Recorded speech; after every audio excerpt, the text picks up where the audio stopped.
welcome to this week's edition of Random Shit, Random Guy. I'm Phil, and we are back this week for some wrestling talk.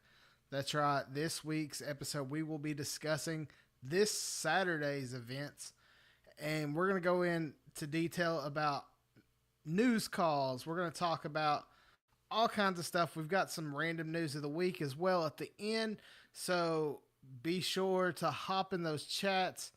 When you come in, say hello, let me know you're here, and we will get you involved in the conversation. We're going to start with some all-in news. As you guys know, this weekend, back-to-back shows, AEW All Out from Toronto, and we're going to get WWE Wrestlepalooza from Indianapolis, Indiana, back-to-back. That's right, AEW goes live early in the day. They're going to start their day on, I think, TBS or TNT at noon. That's not noon, 2 p.m. 2 p.m. they're going live. And then the pay-per-view for All Out starts at 1 p.m. God, no. They're going live at 2. Pay-per-view starts at 3. I don't know why I'm getting all these numbers mixed up. I guess because Central Time, Eastern, I don't know. Anyways, AEW going live, 3 p.m. for the pay-per-view, 2 p.m. for their opening card. It's going to be a long day if you are a wrestling fan like myself. It's probably going to go into the 7 o'clock time for the start time for Wrestlepalooza, if not overlap.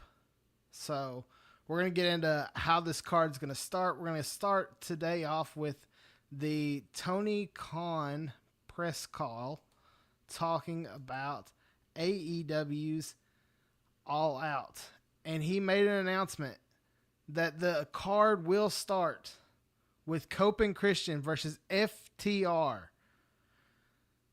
Cope and Christian, one of the best tag teams of all time, reunited for the first time in 20 years in their hometown of Toronto, taking on my favorite tag team, though I'm rooting for Cope and Christian in this one. FTR.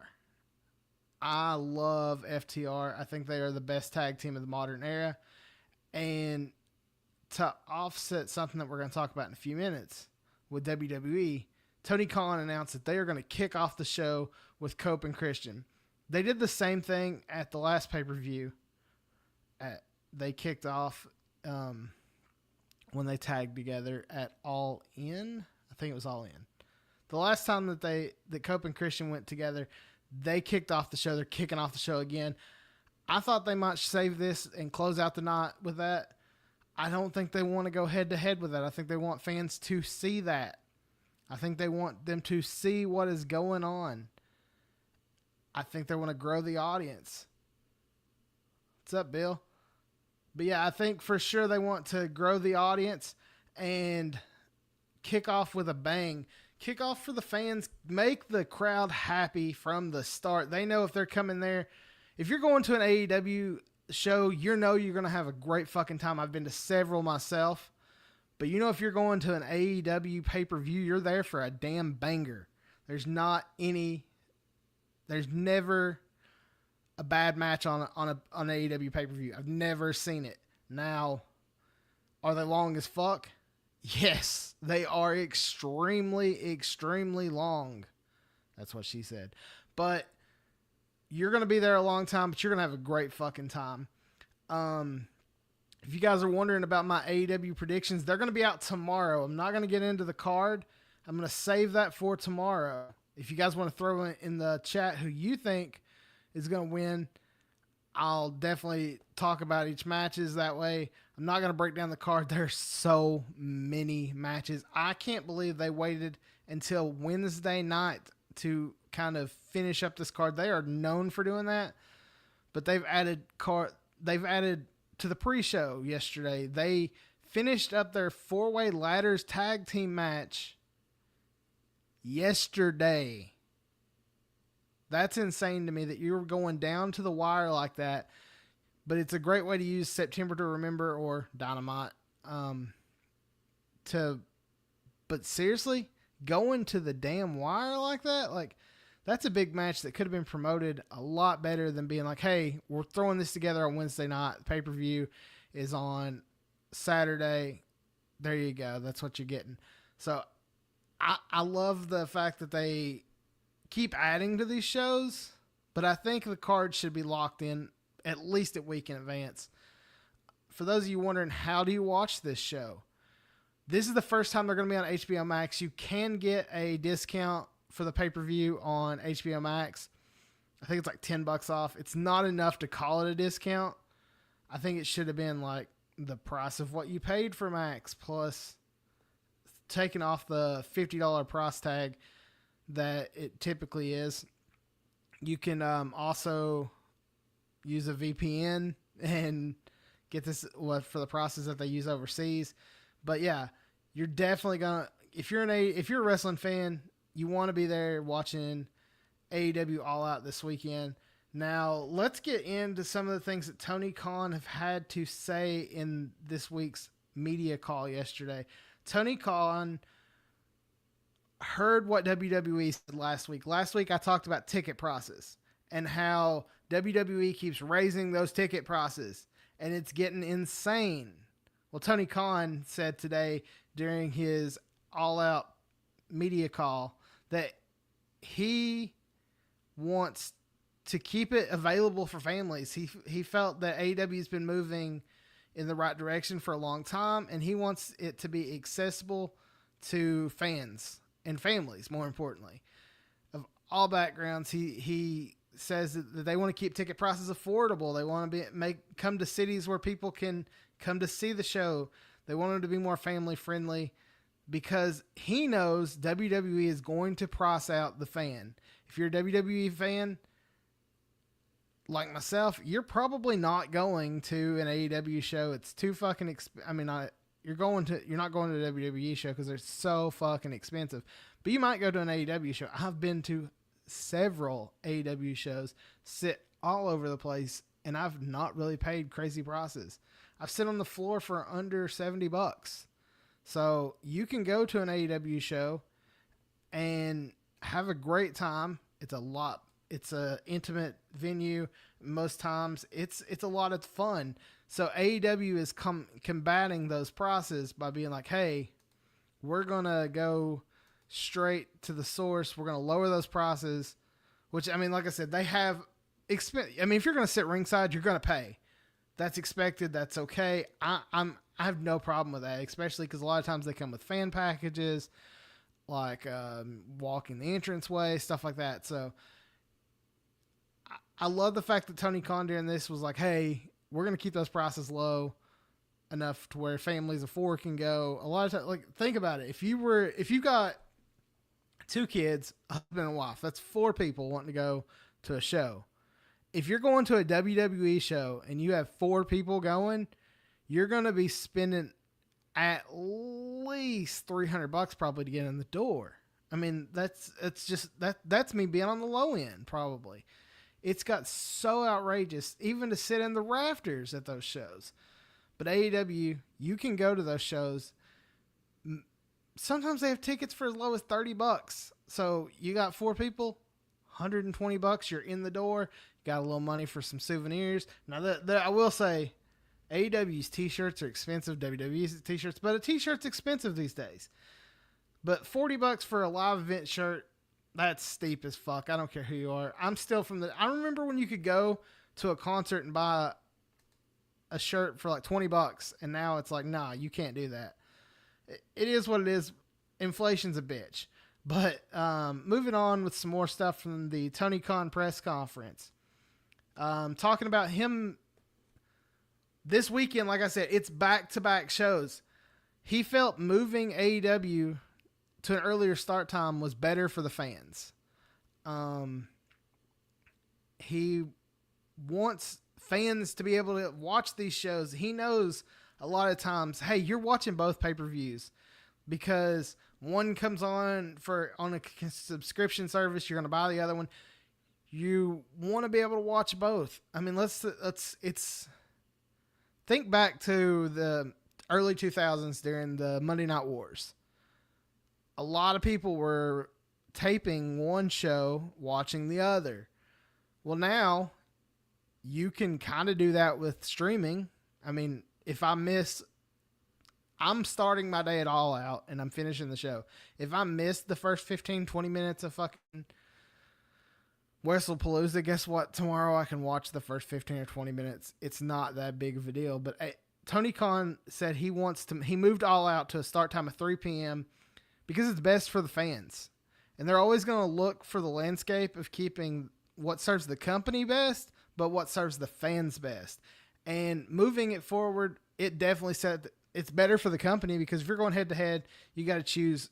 You may not buy the pay-per-view, but with it being on during the day, you can buy the pay-per-view and you can,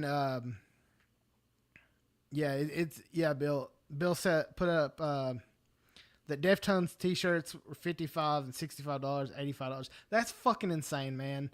Like the price of things have just gone through the roof. It's just insane. And like I said, when I went to AEW, a t-shirt was $45 minimum. And I think they had hoodies for like $75. It might even be more, especially if it's a one night only thing, which they do a lot. I get it. They work with Pro Wrestling Tees, so their prices of stuff are going to be on demand prices, but you got to think of the fans when it comes to the prices on things and the cost of moving forward with growing your fan base. If you've got a 16-year-old kid that goes to their first fucking wrestling show or their first concert, they're going to want a t-shirt to wear to school the next day. Make it to where they can afford to do that.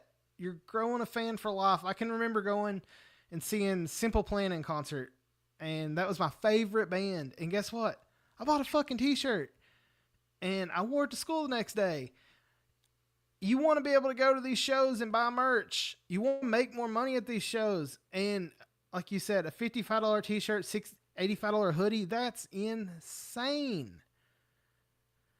I digress. Like I said, getting back to my Tony Khan comments, he wants what's best for the fans. That's why he moved it forward, kind of so that they won't conflict. I mean, I still think they're going to conflict. I do not see AEW going off they're starting at 3 o'clock. I do not see them ending the show at 7 o'clock.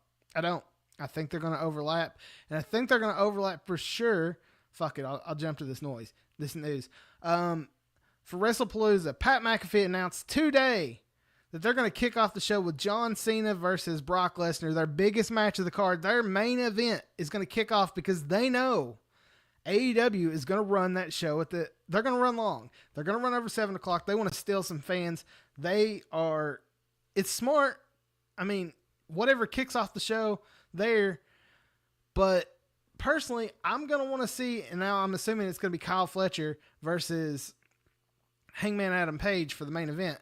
I want to see Hangman versus Adam Page more than I want to see Brock Lesnar and John Cena for like the 20th fucking time. I know it's the last time, but I don't even give a shit if I see it the next time. Like, I'm excited to see John Cena in action, but I don't give a fuck about seeing Brock Lesnar. So, personally, as an AEW fan, I'm excited that they're kicking off their show with the one thing I don't want to see. I mean, outside of the allegations with Brock Lesnar, I was done with Brock Lesnar a long ass time ago. He keeps doing the same shit. It's not that cool. And now with the allegations, if you don't know, look them up. I could give a shit less about seeing him. So I think it's cool that AEW is starting the show with what you want to see. They're going to run the show, but WWE's like, we're going to kick off and try and steal your fans. Like I said, Tony Khan wants what's best for the fans, so he moved the show up. And at the end of the day, Tony Khan wants what's best for Tony Khan. And he knows that more people are going to watch the damn show if it's at 3 o'clock. Hopefully it's over. I think it'll end at like 7:30, so you might get just in time for the walk time, maybe 8 o'clock. I don't know. It's just I don't need a 4-hour pay-per-view. I don't, but they've got like 10 matches on this card. You're going to give each one, if you got 10 matches, give each one of them 20 minutes, you're still going almost 5 hours with walkouts and all that. It's insane.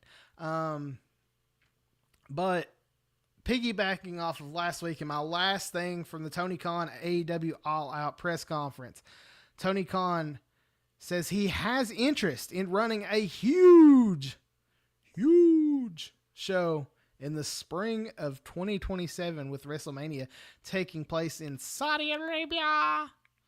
Fuck them. For WrestleMania. He says AEW is going to plan a huge AEW revolution. I think they're going to go head to head this time. I think they're going to be like, hey, you guys intruded on us. We're going to intrude on you. So I think they're going to put a big thing in the States in 2027. The same weekend he said things are in motion to get that going. I think they're going to do it. I mean, it's smart. It makes the most sense. If you're going to go head to head against All Out, why not go against, I mean, I know WrestleMania is a huge one to go against, and you don't have to go the exact same time. Do it like this time where you kind of just offset one another. I don't know. But anyways, let's get into Wrestlepalooza because it is also on Saturday. It's going to take up a lot of our time. You're going to go straight in from I'm going from All Out straight into Wrestlepalooza. And Wrestlepalooza is on ESPN Unlimited. It's the only way to watch this. ESPN had a huge press conference this week with WWE press, a phone-in call, and that's kind of not normal. I mean, WWE, their press events have gotten smaller and smaller, especially since Brock Lesnar's return. But ESPN had a huge one, and they were kind of talking about, because they are kicking off, let's face it, they're kicking off their new app, ESPN Unlimited, with WWE. They wanted a huge event, and that's why this is going on the way it is. They were asked about counter programming, and this is from ESPN's Matt Kinney. In this particular case, we were laser focused on launching the WWE. We wanted to have a marquee WWE event in September to support the launch of ESPN's direct-to-consumer offerings. As JT mentioned before, we're less so particular. It had less to do with a particular wrestling competition, AEW. And in fact, we know there's competition everywhere, especially in the fall. Saturdays, I don't need to explain to this group of the shortage of college football competition throughout the day. And we're going to be in the teeth of college football season now. So we welcome competition. We're really taking the game on approach, and we're going to be focused on what we can to do this particular case to super serve WWE and its wrestling fans on our platform. So they wanted to kick off their thing. That's why ESPN wanted an event in September. WWE's schedule, they said, well, they couldn't work with that. This is the only weekend they could. Let's face it. Yeah, they wanted it. And they don't care about the little petty war between the two. They really don't. They want as many eyeballs on there as they can. I think I think when it comes down to it, they're going to be like USA was back in the day and be like, pick another day, pick another time. We need the most eyeballs we can get, so let's don't fucking go against each other like this. Because at the end of the day, ESPN does not care about AEW. They care about getting the most people to watch their show as possible. And that means counter-programming sucks. But like they said, they're counter-programming themselves with college football. Just think, there's a big game going to probably be on that night. And fans have to choose whether they're going to be at one or the other. The one thing ESPN is, they're going all in. They are sending SportsCenter to Wrestlepalooza. That to me is insane. I mean, I know that Pat McAfee's going to be there, so it makes sense. Pat McAfee will probably be college game day that morning, going straight into WWE Wrestlepalooza, and then straight on to Sports Center. Like, the ESPN's going to take advantage of this, and they should. They should. They're paying a lot of fucking money, and they worked their way to get this early. I mean, Peacock really probably should have had this pay-per-view, but this pay-per-view didn't even exist when Peacock had their deal. And ESPN's like, hey, we're gonna back up our contract. We're gonna start right now. They even said in the press conference that they was excited that they could start it in September to help launch the app. So they're using this weekend to really push it. Now, this has to do with everybody, whether you are a sports fan, a wrestling fan. If you're an ESPN watcher, ESPN Unlimited is currently only available for you to either buy the service through the subscriptions, or if you have Spectrum, DirecTV, Fubo, Hulu Live, and Verizon.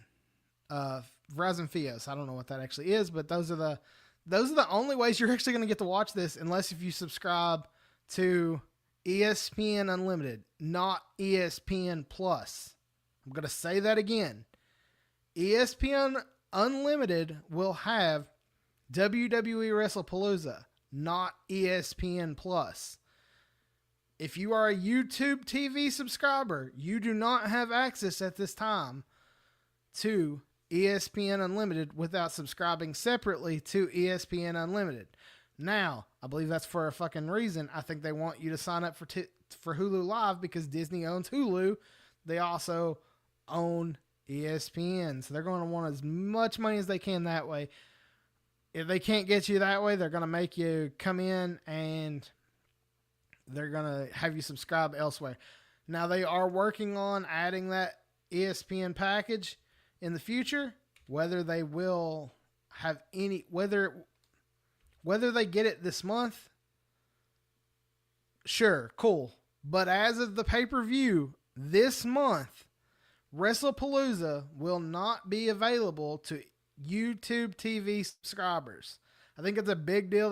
That's one of the biggest cord cutters cable is YouTube TV. That will not be available. Like I said, again, ESPN Unlimited, not going to be available. You're going to have to buy it separate if you want to watch the pay-per-view this weekend. One more note from the ESPN side of things, and then we'll kind of move into some other topics outside of the wars, I say that in quotation, between AEW and Wrestlepalooza.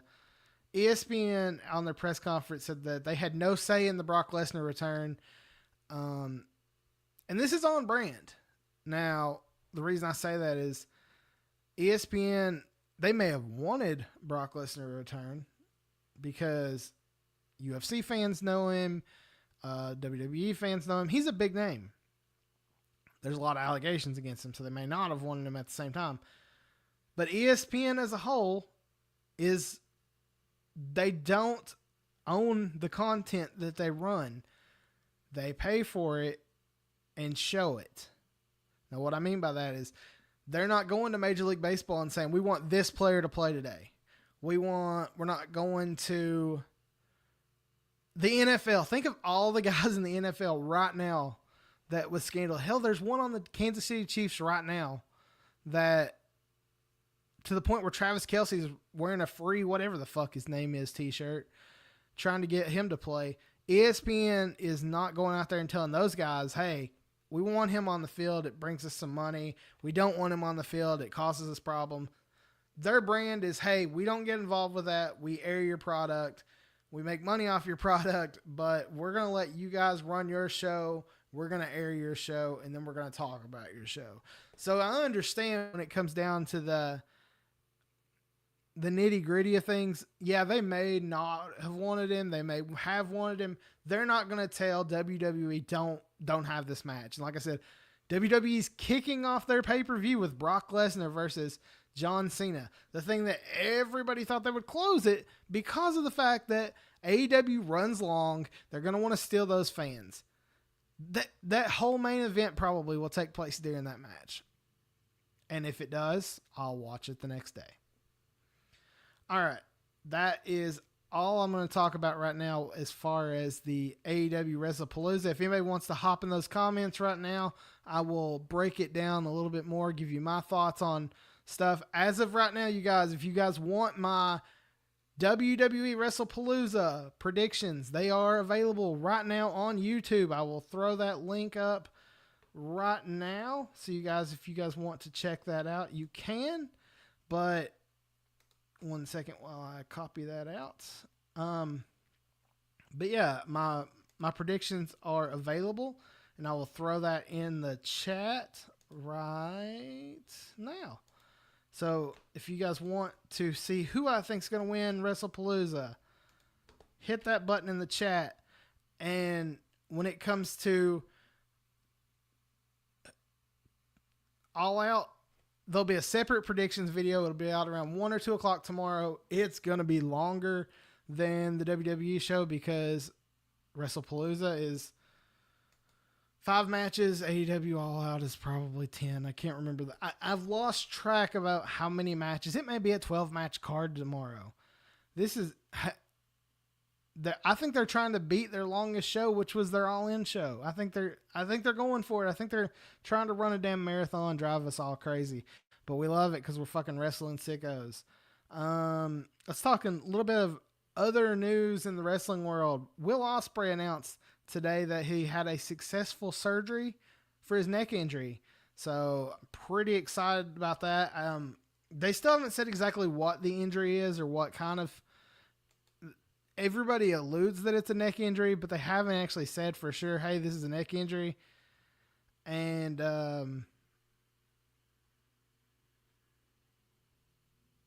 Bill didn't hit a thumbs up. You better go hit that thumbs up, Bill. Everybody in here, we got a couple people in here. Everybody hit thumbs up on that chat and go tell some people that we are live. Let's grow that audience. But yeah, Will Ospreay, my personal AEW favorite right now. I think he's everybody's AEW favorite.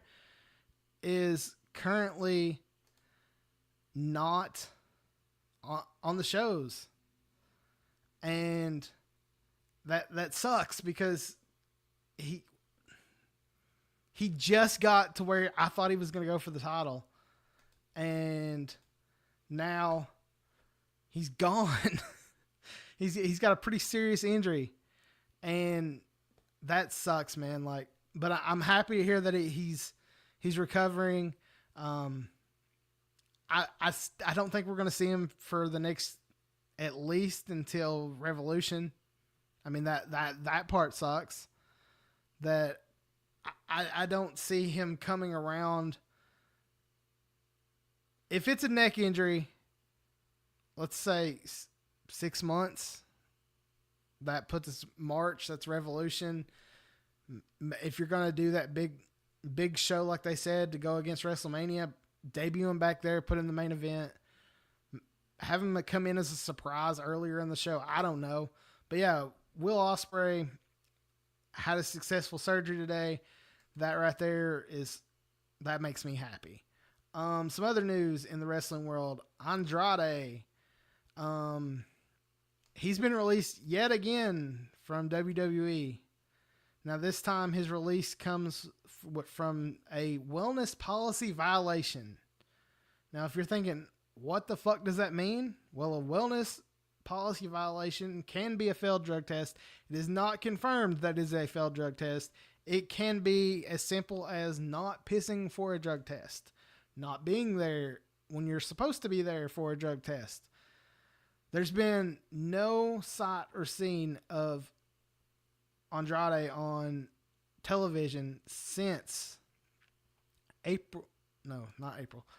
SummerSlam of this year. Andrade has been missing.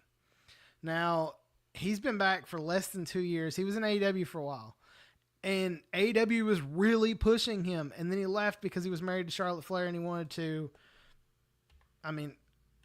go where his wife was, and then now they're divorced. Andrade has been a thorn in the back. In the ring, he's been fucking amazing. But he literally went to Tony Khan and said, I'm not going to fight anybody in the locker room, and then goes and punches Sammy Guevara in the face. So how can you say, hey, I'm not going to do this, and then go do it because you wanted out of your contract to go be with your wife? Your wife was in the other company. Now you're divorced. Now you ain't got a job. I really thought they were going to, yeah, like Boogie says from Talking Vols, if you're in here and you're not following them, go follow them. Wellness policy is hilarious. Only applies when they want it to. It for sure. It's kind of like Hornswoggle failed a fucking policy because he couldn't pee that day and got fined for it. Well, let that sink in. Hornswoggle, the shortest guy, definitely not doing steroids. I've met him. Great fucking dude. He might have been chugging a beer, but he wouldn't. They test who they want to test to make themselves look better because of all the stuff that went on in the 90s. And then now it's like, oh, well, this violation happened. We're going to, and it's like that in every sport. Let's face it.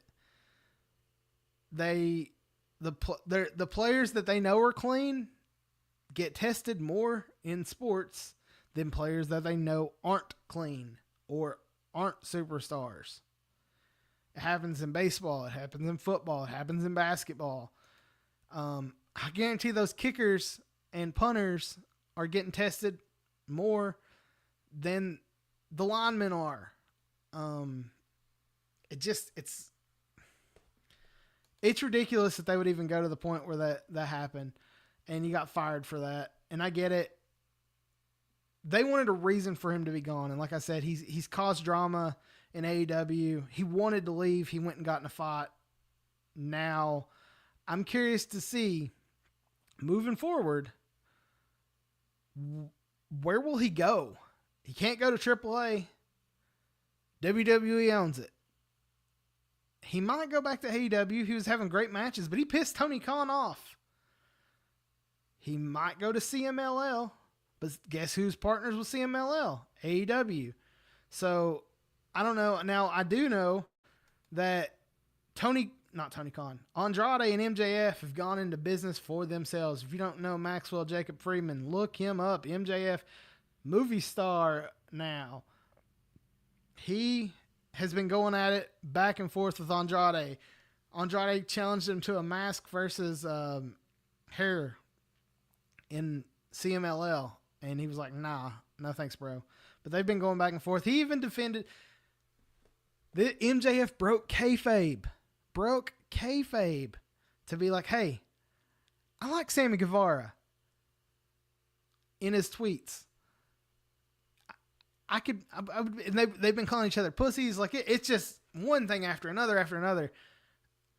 I think they're setting up something just in case, because let's face it, never say never in the wrestling business.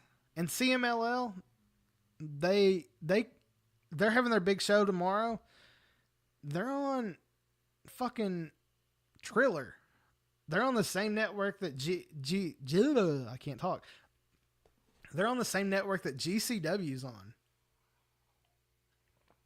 So, I'm just, who knows how that shit's going to go down, but I will be shocked to see Andrade back in AEW instantly. Maybe MLW, they're trying to get a TV deal. He's not going to be in TNA. So, like, he's a good worker. He's a great wrestler. He's a great luchador. I like him. Hell, I was at Ric Flair's last match, and I think he was one of the best parts of that match.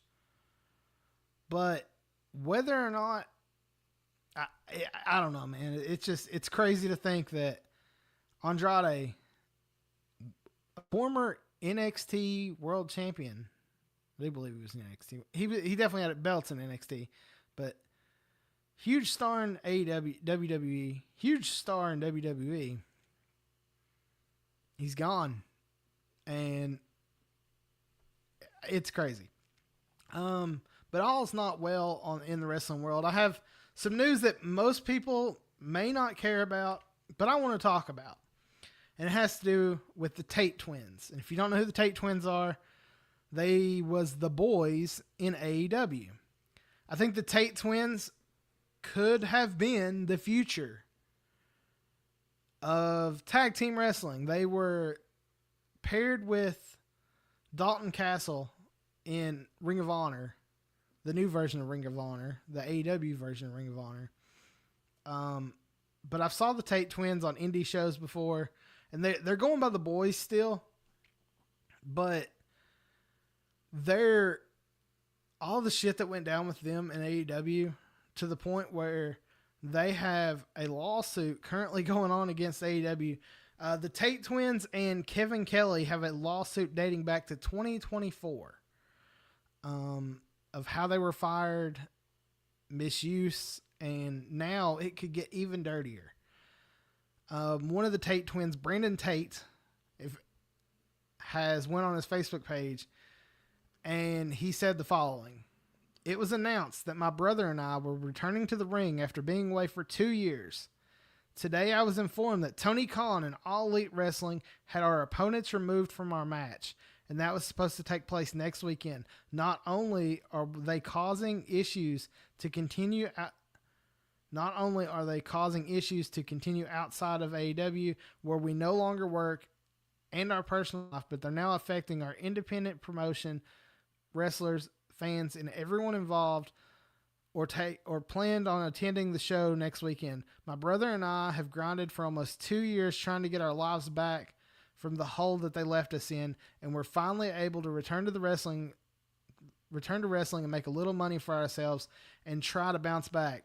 This dude has ruined our nearly 2.5 decades. This dude has ruined over nearly 2.5 decades of one of the best companies to ever exist in professional wrestling, Ring of Honor, and is now pulling talent from independent shows just to get his way. But they're claiming to his roster that they are independent contractors. I hope he realizes that the company he once praised about changing wrestling for the better for everyone is going completely backwards, and this will one day all catch up to him. I apologize on behalf of my brother and ECC Wrestling for anyone looking forward to seeing us wrestle and giving ECC Wrestling a bad rep like they did to both of us. Whew, that was a mouthful. But I needed to... The Tate twins are great. But they were supposed to go against the Outrunners. And if you don't know, the Outrunners are from the Indies, but they've been with AEW for about a year now and got so big they've had runs with FTR. They even had a title match, and they still do the Indies because a lot of these guys in AEW so not overbooked, but have so much talent that they let guys work independent matches. But now, because these guys, I mean, I get it. There's a fucking lawsuit against them. You get too close to the fire, you're going to get burnt. I mean, that's the easiest way to say it. The Tate twins haven't been in the ring. They're finally coming back.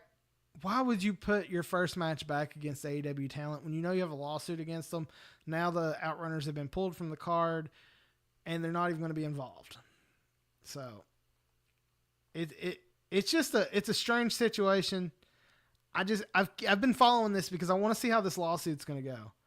I don't exactly remember what the lawsuit is. I know they fired both of them, the Tate twins and Kevin Kelly. If you don't know who Kevin Kelly is, he is an amazing broadcaster who was working for AEW. He was with New Japan forever. They have a lawsuit. I'm looking it up right now.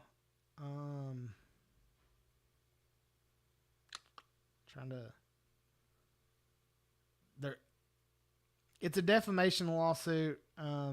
They claim allegations that they were wrongly framed on the Kelly side of things. I don't know why the Tate twins are involved in that one, but I know that they're basically suing them for giving them a bad name.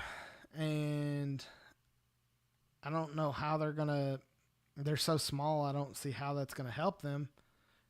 It's hurt their careers. WWE's not ever going to hire the Tate twins because why would you want somebody who's going to go and file a lawsuit when they got released? I mean, I know that it's all because of independent contractor talk, but you're an independent contractor until it works out for the company, and then you're an employee.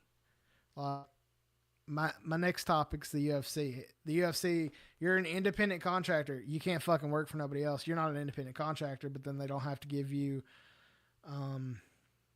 the fight game. They don't have to give you insurance. You don't work for them until it's time to fight. So they don't give a shit about you. And it sucks that the independent contractors that way,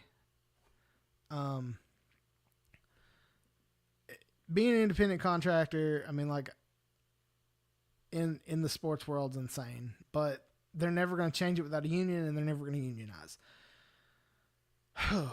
All that to get into my next topic, the UFC news. Dana White was on Logan Paul's podcast, Impulsive, which is on the WWE network. So you kind of get that 2-for-1 special plus the UFC's part of TKO. Dana White was talking about the White House card. Now, we kind of talked about the White House card a little bit last week when I brought up the fact that Saudi Arabia wants that card for 300th anniversary. You're going to have the White House card on the 250th anniversary. Dana White is finally talking about it, and he's really excited about it, and I get it. It's big news for the UFC that they're going to the White House. But he's basically wanting to make the White House the spectacle. They're planning on doing this in the front lawn of the White House with the White House in the background. I'm curious to see how that's going to work, but here's what he had to say. So there'll be less than 5,000 people there. I don't give a fuck if there's one person there and it's just him, and I know him is the devil. Him being Donald Trump. I'll do this with no crowd. You know what I mean? To be at the White House, to be on the White House lawn with the backdrop being the White House, I don't care. This isn't about the crowd for me. It's about being at the White House. Because if it was about the crowd, I'd do it at the park that's connected to it, right? I'd do it at the park. We could put it, if I built bleachers and shit like that, probably fit 30,000 people over there. I can do that anywhere, in a park, anytime. We're gonna be on the fucking south lawn of the White House. I don't give a shit if it's shit. If it's just my production people, I'm good. And to be honest with you, probably pre-COVID, I probably would have thought different about that. It's like some of those fights we had when there's nobody there for COVID. You know what I mean? If it's about, this show isn't about the gate, the people, the energy. This fight is about the fighters, and the fighters are going to be walking out of the Oval Office. When they walk to the octagon, they're coming from the Oval Office. Holy shit. That was a lot. I can't believe that I still can't envision a card at the White House. Like, that is going to be cool. And it's probably going to take place on the 4th of July. Like, fireworks going over the White House. And it's going to be a big deal. Look at what they did with the spear. Dana White knows how to put on a big card. Dana White knows how to make a spectacle out of the building. I mean, fuck, like I said, if you watched UFC Noche, the Mexican card from the Mexican Independence Day card last year from the spear was the center of attention. Now, there was a crowd and it was small and the tickets were outrageous. But how do you ticket an event at the White House? Just security issues alone, I'm not going to be able to walk in there. You're not going to be able to walk in there. It's going to be, security clearances to get in there. It's going to be VIP, as it should be. This card should be a VIP event because it's special. It doesn't matter who the president is. It doesn't matter what's going on in the world. It's fucking special to see a sports event coming to you from the White House. I can't even imagine seeing those pillars behind the octagon. It's going to be insane. It's going to cost a lot of money to do it. But if there's one guy who's going to pull it off, it's going to be Dana White, and it's going to look great. So I'm excited to see who they get on this card, how big of a card it is. You know, Dana White likes to say they don't have a superstar problem. They do. They're in a drought right now. Will we see Conor McGregor come back? I would love to see John Jones have a retirement match at the White House, but I don't see that happening because one, John Jones can't quit fucking up. He likes the extras too much. He's just trouble and he's not consistent. But I would love to see it. How badass would it be if Tom Aspinall still has the title and after all this bullshit, he goes in and John Jones beats him at the White House? That would be insane. Or you see Conor McGregor fight whoever the fuck. I'd like to see Conor McGregor, Nate Diaz at the White House. I mean, some of these people shouldn't even be at the White House. I mean, that's neither here nor there. But damn, that would be cool to see. I want to see a great card in the White House, and you're visually going to get a great card, according to Dana White, from the White House. I still can't envision what that's going to look like. But it's going to be fucking cool. But let's see here. Boogie says, John Jones can party all weekend and beat anybody on the planet on Sunday. Ain't that the goddamn truth? He did. I mean, he fucking was out of his mind. I think it was UFC. Fuck, what event was it? Where he was high on like coke, I think it was, and still won. Like, he's a bad motherfucker. They can say what they want. John Jones is the best fighter in the world. He can walk in there high as fuck. Like, he can pull a fucking Nick Diaz, walk in there stoned as shit, and still beat you. He may not knock you out, but he'll beat you. That's right. It was the DC on the first time, and they reversed it. I feel like that was decades ago at this point. The UFC has changed so much that's a fight I would like to see, but we're not going to ever see it. I would like to see John Jones and DC, if DC was still healthy, at heavyweight. That would have been a good fight. But I don't think it matters because John Jones beat him at light heavyweight. So, yeah, Daniel Cormier had to come down in weight to do it. He still fucking lost twice. If you guys can think of a superstar that's worthy of the White House card, throw it in the chat and we'll talk about it. Like I said, I watched the last big guy that I was on board with in the UFC, and I still watch, but I'm not as big anymore because there's so many fucking cards. It's impossible to watch with all the fight nights and stuff. But the last guy that I was super excited about,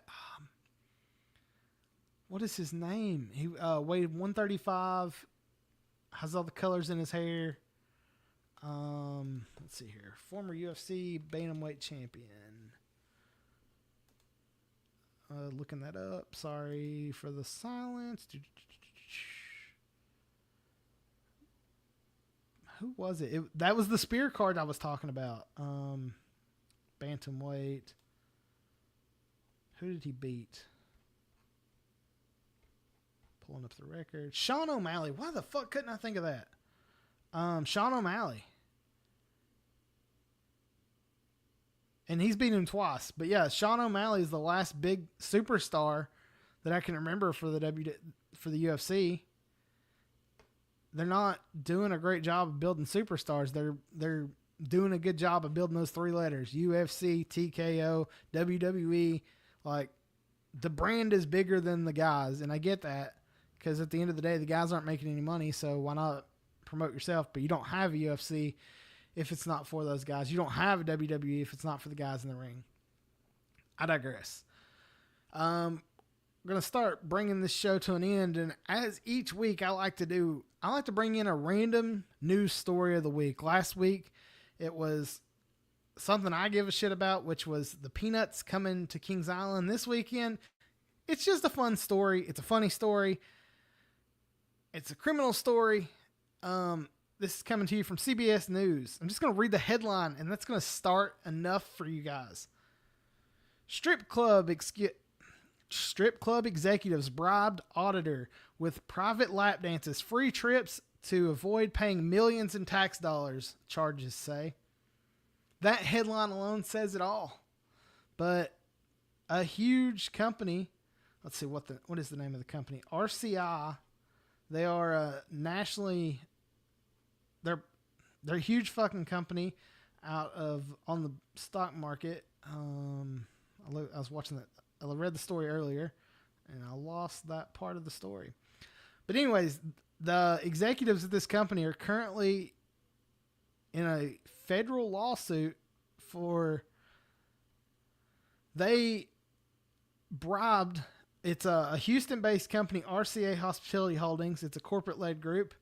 They have at least 6 tax audits on them currently over decades where they were exchanging perks for their state auditor in New York.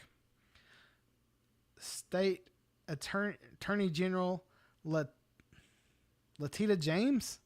Anyways, the former New York Attorney General alleges that RCA gave the auditor 13 complimentary trips to Florida, including hotels, meals, plus up to $5,000 per day, $5,000 a day for private lap dances and strip clubs, including Tootsie's Cabaret in Miami. The auditor also received free lap dances, food, and admission to their New York clubs as well. RCA executives shamelessly used their strip club to bribe away millions of dollars. Millions of dollars in taxes. They're like, here, you go have a good time. Those don't exist. And did it for several years. RCA Hospitality is a publicly traded company on NASDAQ. They own over 60 clubs and sports bars across the country, including several strip clubs. This come out, a grand jury just indicted a 79-count grand jury indictment that unsealed the bribery charges come out this week on 3 clubs in Manhattan, including conspiracy, bribery, tax fraud, and other crimes. Can you imagine? You owe millions of dollars in taxes, and you're like, hey, you want to see some titties? Make those disappear. And the guy's like, oh yeah, I'll do that. Millions of dollars for $5,000 a day in lap dances. Holy shit. Like I said, the indictment, they failed to pay over $8 million to the city of New York, to New York City, $8 million. And they were giving it away on dollars on lap dances. Whew. But that's our random news of the week. I thought that was some funny news to end the show this week. If you guys got any more comments, hop in there, get them in before we head out. While you're here, hit that like button, hit that subscribe button, bang that notification bell real fucking loud so that when we go live, you will know it. But let me know, are you guys planning on watching this weekend? Saturday, All Out, Wrestlepalooza. I know, like I said, I'm going to have a long ass day tomorrow. I will have all out predictions. I'm going to do them all from the pre-show to the post-show. The show's so long, I may be doing predictions when the show starts, but I'm going to have those for you tomorrow.